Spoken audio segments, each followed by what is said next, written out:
வெளிப்படையான ஆட்சி மூலமா தான் ஊழலை ஒழிக்க முடியும்னு சொல்ற சீமான் வெளிப்படையான ஆட்சினா என்ன அப்படிங்கறத சொல்றாரு. இதை கேட்டா அவர் ஒரு இயக்குனர் அப்படிங்கிறது நமக்கு நிச்சயமா ஞாபகத்துக்கு வரும்.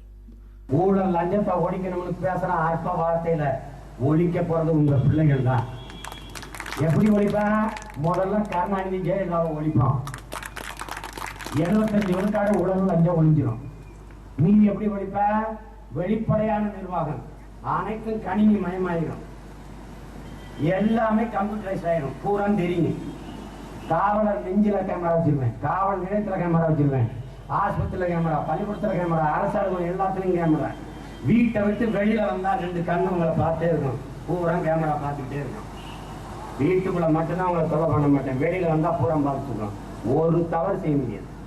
ரேஷன் கடையில கேமரா, 200 மூட்டை அரிசி இருக்குன்னு எல்லா வீட்டுக்கும் தெரியும். இங்க எங்க இருக்காங்க எல்லா வீட்டுக்கும் தெரியும். இந்த கடையில 200 மூட்டை அரிசி இருக்கு, அந்த ரேஷன் கடையில 30 மூட்டை அச்ச வெள்ளம் இருக்கு. சக்கரை இல்லை, சீனியை நான் ஒழிச்சிடுறேன், சீனியை ஒழிச்சிடுறேன், வெள்ளை சீனியை ஒழிச்சிடுறேன்.